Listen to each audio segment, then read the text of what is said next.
আমাদের আর কোনো এজেন্ডা নাই যে কাকে কি করব, কাকে ধরব, কাকে ইসে করবো, কোনো কিছু না। আমরা একদম আপনাদের জন্য, সবার জন্য আমরা যতটা সময় আমাদের কষ্টের লাঘব করা, মূল্যস্ফীতি যাতে এফেক্ট হয়। এবং মূল্যস্ফীতি শুধু জীবন জীবিকা না, এটা ইনভেস্টমেন্ট, আমাদের ক্লাইমেটের ব্যাপার আছে। যারা বিদেশ থেকে আছে তারা ইনফ্লেশন রেটটা দেখে, তাই না, অনেক ব্যাপার আছে, প্রজেক্ট করে তারা কি করবে, কত মাস মূল্যস্ফীতি হবে, কত তাদের রিটার্ন হবে, নেট রিটার্ন। অতএব ব্যবসা বাণিজ্যের ব্যাপারে, শুধু আন্তর্জাতিক দেশের ব্যবসা বাণিজ্য আর আন্তর্জাতিক ব্যবসা বাণিজ্য। অতএব এটা আমাদের একটা ফার্স্ট একটা খুব জরুরি পদক্ষেপ আমরা নিচ্ছি। এগুলো তো আপনার এসে আপনার কাউন্সিল অ্যাডভাইজার এগুলো কথা হয়েছে। এখন আমি এটা প্র্যাকটিক্যালি আমরা যারা সংসদ তাদেরকে নিয়ে ব্যবস্থা নেব। অতএব কি ধরনের পদক্ষেপ নেবেন? আমি তো বলে দিলাম, একটা উৎপাদন, একটা সরবরাহ।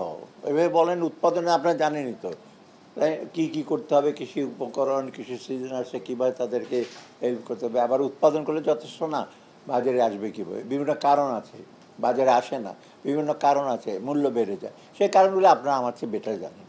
অর্ধেক পাউডারে দ্বিগুণ উজ্জ্বলতা, নতুন রিন অ্যাডভান্সড অর্ধেক পাউডারে দ্বিগুণ উজ্জ্বলতা।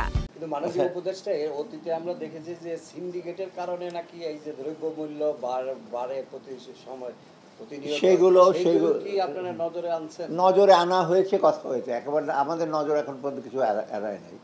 কারণ আমার কিছুটা আইডিয়া আছে, গভর্নর সাহেব আছেন, এই যে সচিবরা, ওরা কিন্তু অনেক অভিজ্ঞ, তারাও জানে। আর একটা জিনিস হলো, কারণ আমরা ওদেরকে, আমরা কাউন্সিল থেকে বলছি আপনার ফ্রিলি কিন্তু আমাদের বলবেন, আগের মতো ভয় করে, মানে প্রথমে এসে তো আজ করবেন আপনি উপদেষ্টা স্যার ভালো মানুষ টানুষ, এগুলো আমিগুলো এগুলো কিছু বলবেন না। আপনি যদি কিছু থাকে বলবেন আমাকে, আমাদের ভুল হলে পয়েন্ট আউট করে আপনার কাছে করে তথ্য থাকলে ফ্র্যাঙ্কলি বলবেন।